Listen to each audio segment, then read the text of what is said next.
Hi everyone. So let's start our chapter 2 of unit 1 जो कि units and measurement है.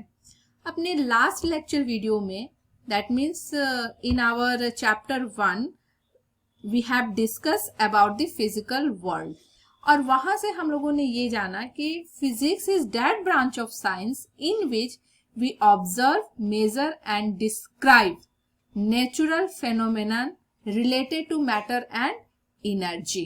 Okay, so किसी भी फिजिकल लॉ को स्टडी करने के लिए यहाँ पर दिख रहा है कि there are different parts. Means अगर हमको करंट के बारे में सपोज पढ़ना है तो that comes in electricity. Temperature से रिलेटेड है दैट कम्स इन थर्मल और हीट फिजिक्स. सो ये डिफरेंट कैटेगरीज है जिसमें हम लोग फिजिक्स को डिवाइड करते हैं. अब कोई भी ब्रांच हो फिजिक्स का, कोई भी लॉ हो फिजिक्स का, हमें अगर जब उसे स्टडी करना है तो of course we need some quantity. Okay, like अगर हमें बताना है कि ट्रेन किस स्पीड से किस वेलोसिटी से मूव कर रही है तो यहाँ पर हमें बताना है about the motion of the train. तो वहां पर हमें स्पीड, उसकी वेलोसिटी चाहिए. तो ये जो वेलोसिटी है वो क्या है, that is the called quantity. और since it is we used to explain the law of physics, that's why हम लोग उसको बोलते हैं physical quantity. A physical quantity is completely specified. इसको हम completely specified कर सकते हैं सिर्फ और सिर्फ तब जब either इसके पास numerical value हो और magnitude हो या फिर मैग्नीट्यूड एंड डायरेक्शन दोनों हो. ये डिपेंड करेगा कि किस तरह का फिजिकल क्वांटिटी है. ओके, लाइक हम दुकान में जा रहे हैं, किसी शॉप में जा रहे हैं तो हम बोल रहे हैं कि please give me 2 pen, 2 pen दीजिए कृपया. ऐसा नहीं बोलते हैं कि 2 किलो 2 kg पेन दीजिए. ओके, सो यहाँ पर न्यूमेरिकल वैल्यू का इम्पोर्टेंस है. और अगर फिजिक्स में हम लोग बात करें तो you know about what is the refractive index, what do you mean by dielectric constant. Physics में जितने भी कांस्टेंट होते हैं almost they have only the numeric value. Okay, now if we are talking about the magnitude, कुछ physical quantity ऐसे होते हैं जिनके पास सिर्फ मैग्नीट्यूड होते हैं. Means what, magnitude means what, एक नंबर और एक unit. Number, magnitude means number and unit both. Like अगर हम करंट की बात करें तो 10 एम्पियर करंट फ्लो कर रहा है. 10 is the number, ampere is the unit. अगर प्रैक्टिकल लाइफ से हम इसको कनेक्ट करें सो हम लोग अगर मिल्क खरीदना है तो हम लोग बोलते हैं give me 1 litre of milk, 1 litre milk दीजिए. तो जिस litre is very important, this is called unit and 1 is the number. Similarly अगर एप्पल खरीदने जा रहे हैं तो 5 kg Apple. Okay, so 5 is the number and kg is the unit. So this is the important of unit. So magnitude only means number and unit. Now the next one is magnitude and direction. If we are talking about the velocity, displacement. Okay, so यहाँ पर क्या होता है, magnitude तो होता ही है, उसके साथ साथ डायरेक्शन भी होता है. That type of quantity is also called a vector quantity, जो कि हम लोग स्केलर और वेक्टर क्वांटिटी हमारा सेकेंड यूनिट है वहां डिस्कस करेंगे. लेकिन इसका मतलब क्या हुआ, अगर वेलोसिटी हम लोग बोल रहे हैं 2 kilometre per second, 2 is the unit, kilometre per second is, sorry 2 is the number, kilometre per second is the unit. और वो वेलोसिटी मतलब वहां पर वो जरूर है कि वहां पर वो डायरेक्शन भी बताएगा कि इस सपोज अगर ये 2 kilometre per hour, 2 kilometre per second किसी ट्रेन की स्पीड को बताया जा रहा है तो इसका मतलब ये है कि वो यहाँ पर ये भी बताया जा रहा है कि वो जो ट्रेन है वो किस डायरेक्शन में मूव कर रही है. तो this is about the physical quantity कि इसको कैसे स्पेसिफाइड करते हैं. There are 3 different way. Not only that, there are also physical quantity which are not completely specified even by magnitude, unit and direction. कुछ ऐसे भी physical quantity हैं and these physical quantities are called tensor. For example, moment of inertia. Okay, so tensor is different from that now again हम लोग इसको देखते हैं कि मैग्नीट्यूड ऑफ फिजिकल क्वांटिटी हम लोग अभी देखें कि क्या है। इसका मतलब है कि एक न्यूमेरिकल वैल्यू होता है और एक यूनिट होता है। इस एग्जांपल से हम लोग समझ सकते हैं कि density of water is equal to 1 gram cc, means you can also say that 10⁻³ gram per metre cube, but it is not equal to 1 gram metre cube. इसको और अच्छे से समझ सकते हो कि 5 रुपीज is equal to 500 पैसे। 1 ग्राम पर cc is equal to 10⁻³ gram per metre cube. 5 rupees is equal to 500 पैसे, but it's not equal to 500 rupees। 5 रुपया जो है वो 500 रुपया के बराबर नहीं होता है, बल्कि 5 रुपया जो है 500 पैसे के बराबर होता है। यहाँ पर चेंज क्या हो रहा है, रुपया पैसा। This is the unit. Okay, so finally you can say that magnitude means numerical value and unit. This is the power of 10 prefix and this symbol means कि like अगर हम लोग जैसे कि इससे पहले इस डेंसिटी वाले में देखें कि ये 1 ग्राम को हम लोग 10 चेंज किए केजी में, तो जस्ट 10⁻³ सो यहाँ पर इंपॉर्टेंस इसमें ये 10⁻³, तो हम लोग देख सकते हैं कि यहाँ पर 10⁻³ that means kilo. This is for kilo, that's why हम लोगों ने यहाँ पर बोला केजी। 10⁻³ किलो, तो यहाँ ग्राम था तो kilogram. Okay, so similarly we can convert, अगर हम लोग इसको पुट कर सकते हैं। अगर हमें ये अच्छी तरह से याद है 10⁻18 मीन्स हेक्सा। सिमिलरली हम लोग बोल सकते हैं 10⁻−1 मीन्स डेसी, 10⁻−2 मीन्स सेंटी, जिसका हम लोग बहुत यूज करते हैं। 10⁻−9 इज नैनो, 10⁻6 इज मेगा, इस सब का यूज होगा। सो इट इज बेटर कि आप एक A4 साइज में इस टेबल को बना लो और बनाने के बाद अपने स्टडी रूम में, अपने रूम में इसको लगा दीजिए, ताकि आते जाते जब उस पर नजर आते रहे और हमारा ये दिमाग में अच्छी तरीके से फिट हो जाए, इसे हमें याद करने की जरूरत ना हो।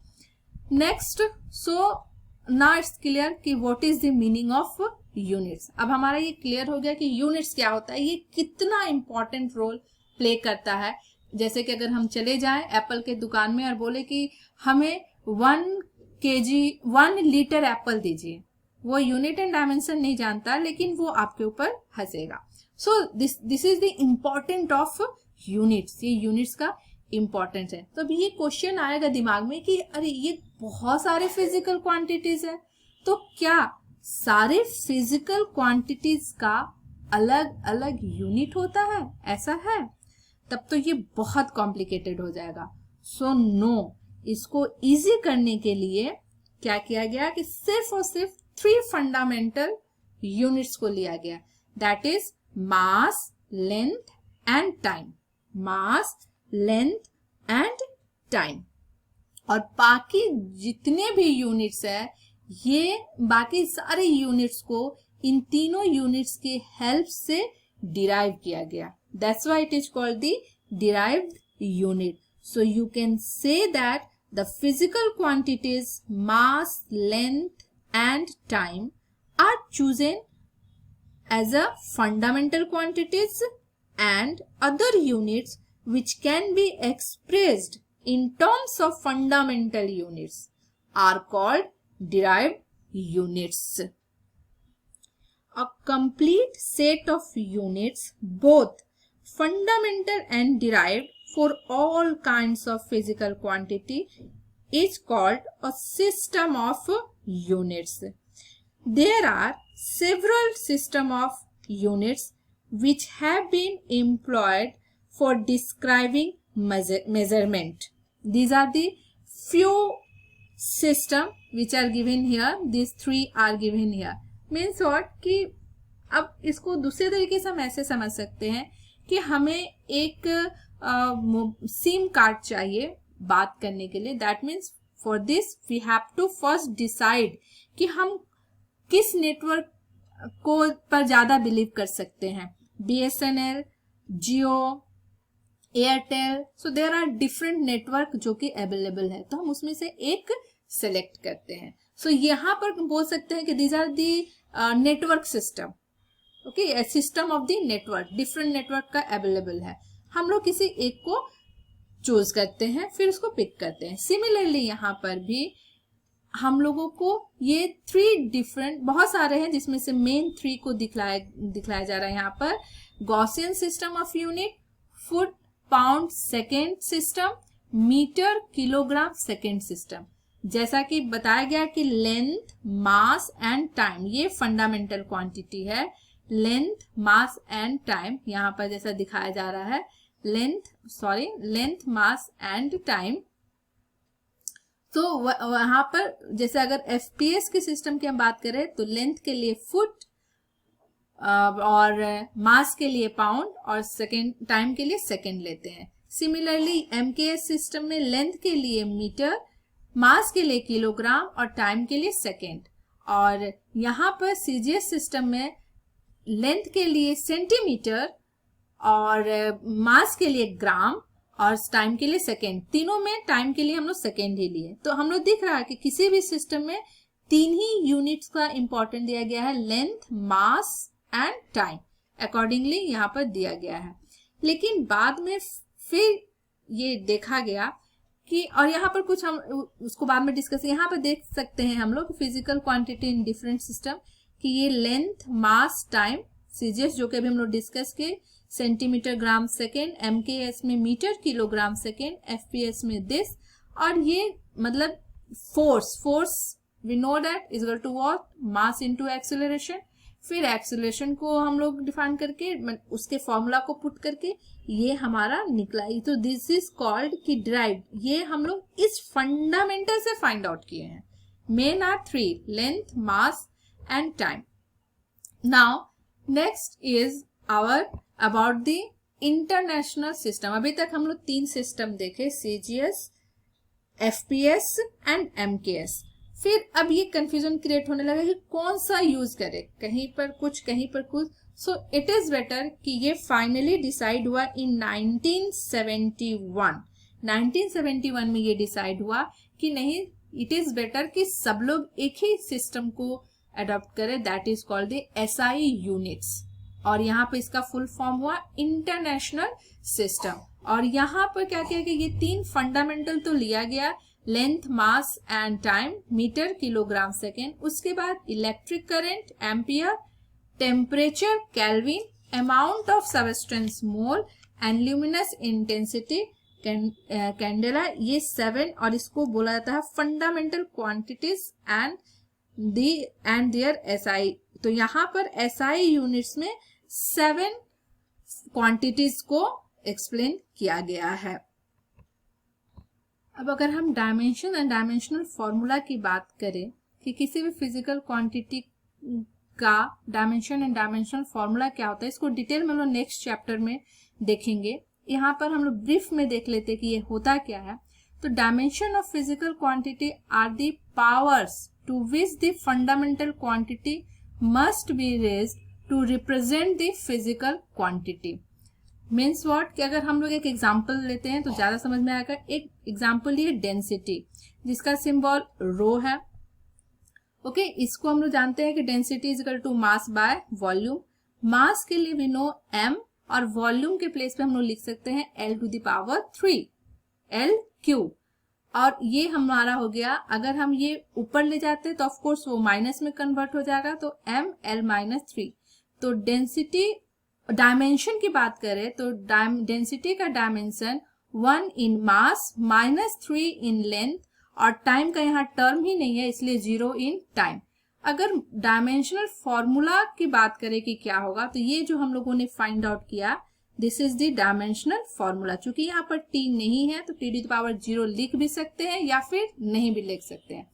और डायमेंशनल इक्वेशन क्या होता है, तो बस यहाँ पर रो लिख करके ये जो डायमेंशनल फॉर्मूला आया है वो हम लोग को लिख देना है। These are some quantity you can try to write down its dimensional and dimensional formula. In our next class, we will discuss more about this dimension. So that's come in dimensional analysis. So thank you so much.